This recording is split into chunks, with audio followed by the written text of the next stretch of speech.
The Invisible Boy by Trudy Ludwig.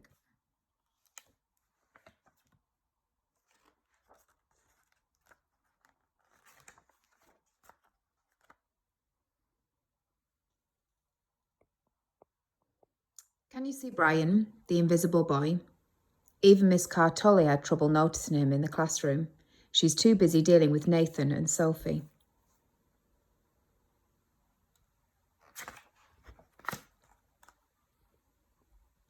Nathan has problems with what Miss Cartoli calls volume control.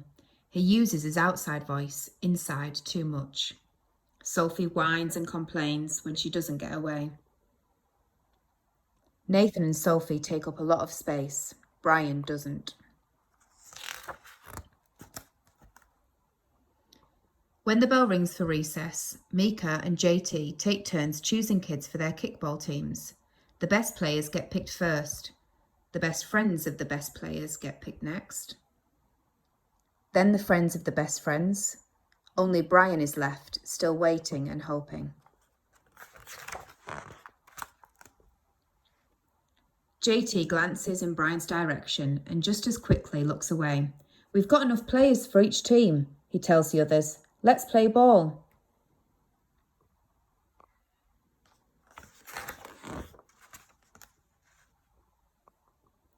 In the cafeteria, Madison and her friends talk about her birthday party. The rope swing over the pool was awesome, says JT. Yeah, so was the water slide, adds Fiona. That was the best pool party ever. I'm so glad you guys had fun, says Madison. Everybody did except Brian. He wasn't invited.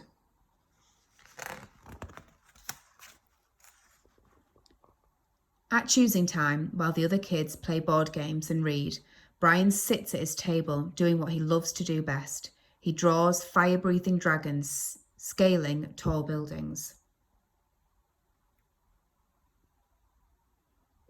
Greedy pirates digging for treasure. Space aliens locked in intergalactic battles. And superheroes with the power to make friends wherever they go.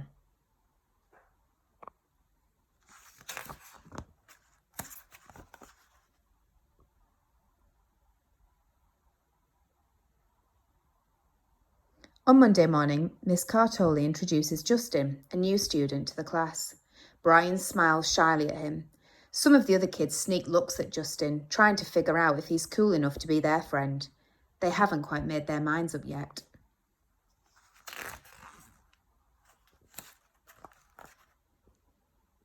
At lunch, Madison and JT watch Justin eat with chopsticks.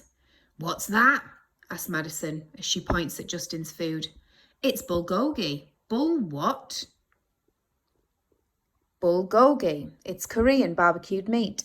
My grandma made it for me. It's really good. Do you want to try some? There's no way I'd eat bulgogi. And the kids laugh, all of them. That is, except Brian.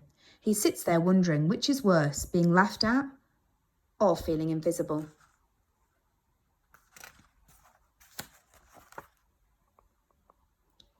The next day, when Justin goes to his cubby to put away his backpack, he notices a piece of paper with his name on it. Justin, I thought the bulgogi looked good. Brian, yum.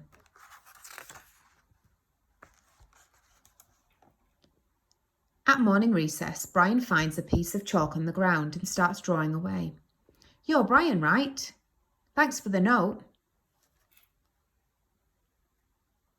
Hey, Justin, Emilio calls out from the tetherball court. You're up next. Sorry, I gotta go, says Justin. By the way, that's a really cool drawing, he adds before taking off.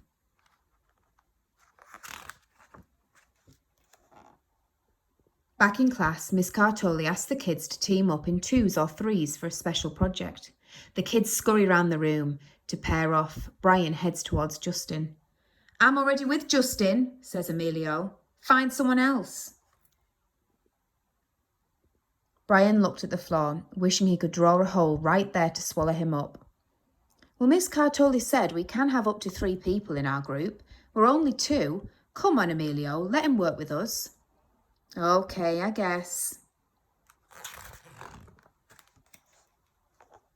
Miss Cartoli gives the class directions for the project. Your assignment is to work together to write a story about what you see in this photograph. Use your imagination and have fun. Whoa, cool, says Emilio. What kind of people do you think would live in a house like that? I don't know, but I bet Brian could draw them to go with our story, says Justin. Brian smiles as he takes out his lucky pen.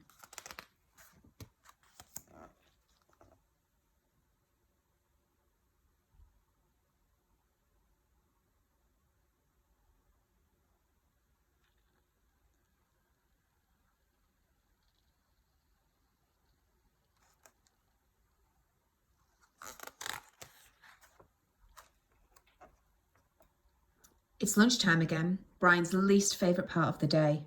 Another 20 long minutes of kids talking and laughing with everyone else but him. Brian, he hears someone shout. Hey, Brian, over here. Brian turns and sees Justin waving him over. Emilio nods at Brian as he makes room for him at the table.